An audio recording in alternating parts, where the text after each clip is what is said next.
An exclusive interview with Manson cultist Sandra Good. He's inside of all of us. He's his soul. After all these years, the Manson madness lives on. Sandra Good, back on the outside. He's the most tragic... Hello, everyone. Welcome to A Current Affair. I'm Maureen O'Boyle. Maury is off tonight.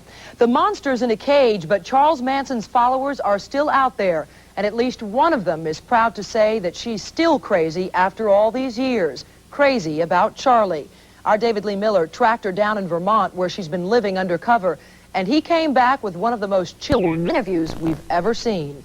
Sandra Good walks the shores of Lake Champlain, warning that we must stop polluting the air and water. Without sounding fundamentalist, but to me, nature is God. And when you destroy your natural, your air and your water and your animals and your trees, you're destroying God.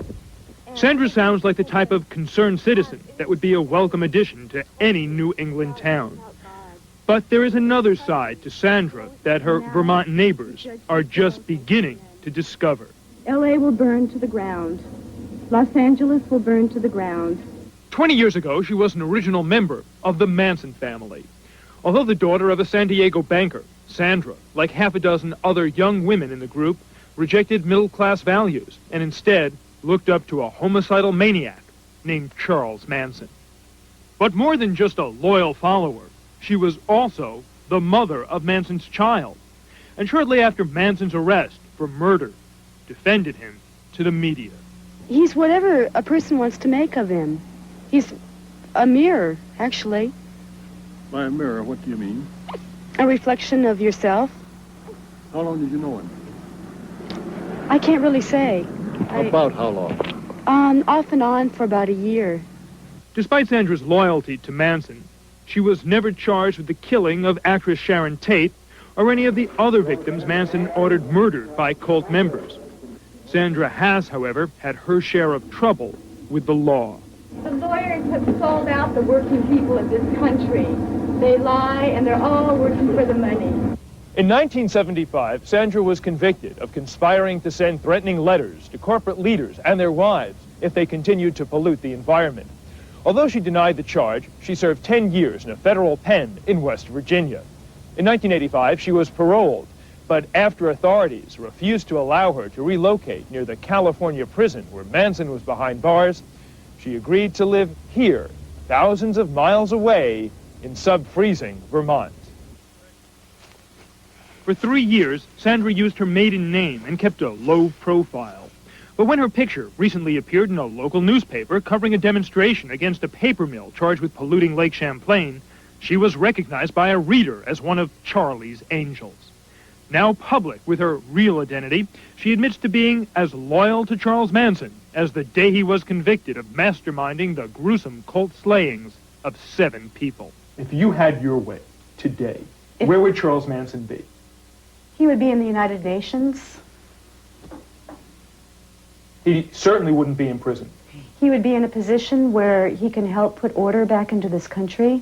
Well, you have certain powers of darkness that you invoke from the mind like a mirror upon the wall. He's a mind. He's a great mind, and he has the heart to go with it. He has the awareness. He has the experience. He's unlike any mind you have now, especially in the White House. That's a joke. You've got nothing there. Would Charles Manson make a good president? He wouldn't take that job if you... He wouldn't take that job. He's not that crazy. He's not that crazy, no. No, in fact, I don't know what he would do. You would have to ask him. All I know is that I have never seen anyone like him on earth. I have absolute respect for him. He doesn't lie. The night Manson ordered his followers to commit murder, Sandra had a perfect alibi and was in jail, charged with using a fraudulent credit card. But still, the obvious question persists. If Charles Manson were to ask you to do something That's such illegal, a bullshit. We don't, would you do it? Don't even, you know what, don't even play that with me. Forget that, because that's baloney. Do I look like a person who could be, I have my own integrity. You've got your own free mind, your own will. Absolutely. But you also have a great deal of loyalty and respect for Charles Manson. Of course. Would you do anything he said without question? I'm not a robot. He doesn't have to tell me what to do. In other words, we're together. Girls in the jails have shaved their heads. A lot of men in jails have shaved their heads. Although her hair has long since grown back, Sandra, who followed Manson's lead, still has a scar from carving the letter X on her forehead during his trial. She says the mark represents the group's philosophy. We crossed ourselves out of an old thought. An old thought, which is what you could say the system is a product of. We saw this, and we crossed ourselves out of that old thought, and we're in a new thought. When did you do this? At least 20 years ago, I'd say 1969 at the time of the trials. So it's a new thought for life on Earth. At one point during the trial, I understand, you told the story of how Charles Manson picked up a bird, breathed on it, and brought it back to life. Your words. Mm-hmm.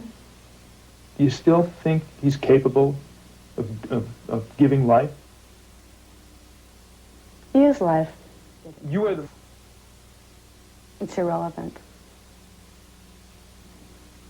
Are you still in touch with your son?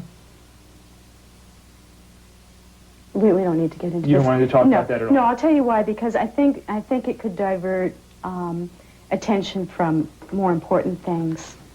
It doesn't really communicate anything. In addition to her admiration for Charles Manson, Sandra also respects another Manson disciple, her former roommate, nicknamed Red, but best known to you and I as Lynette Squeaky Fromm, who in 1975 attempted to assassinate President Ford. Well, I wouldn't call her my roommate. She's part of me. You're very close to her. Oh, yeah. She attempted to assassinate the President of the United States. Okay, we don't even need to. We're not going to get into that. If you want to talk to Do you Red, disagree with that? If you want to call her Red. If you want, Red if you want to talk to Red about that, you talk to Red. I'm not gonna give hearsay. You know, you. Did that affect your relationship with her? I know a lot of people would think twice about continuing a relationship. She is a marvelous person. She is one of the best, one of the finest women that. You just got the wrong people locked up. You really do. Got the wrong people locked up in prison.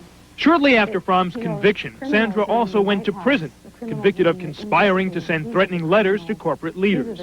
But before serving 10 years behind bars, she issued the following warning at the conclusion of Fromm's trial. Once again, you've judged a reflection of yourselves. Your children will rise up and kill you. Although Sandra has been on probation for 4 years, it is unlikely Squeaky Fromm or Charles Manson will ever win parole. In the meantime, she is looking forward to the future. But when we wanted to learn more about her ongoing relationship with the man often described as the embodiment of evil, ironically, it was Sandra who accused us of breaking the law. In walking through your home here today, I saw... It's not my home. Were you now... I rent here. Okay. I pay rent. The point I want to make is this. I saw a photograph of Charles Manson upstairs. Snooping, huh? You didn't take anything, did you? We've had reporters take things. Are you above taking things from people's homes? I certainly am. In fact, I'm insulted that you would even suggest that we would take your things. I don't think that's a very serious accusation. I'll tell you, reporters have done that. They've taken... Well, I can't address what others have done in your home, but... We can delete this part of the interview. Well, I am very insulted that you would even suggest that we would take some of your property. I think that is a terrible accusation, unless you meant it in a joke, which... I meant it in a joke.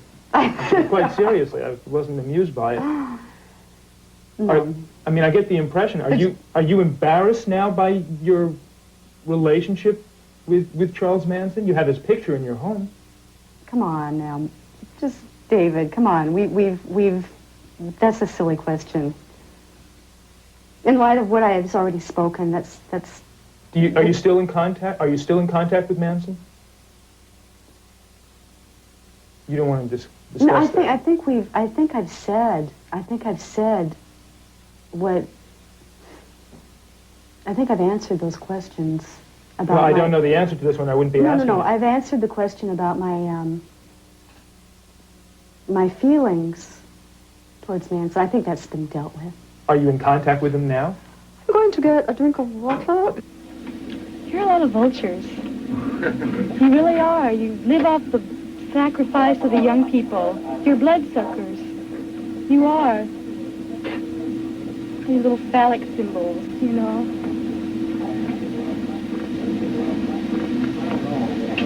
Excuse me, please.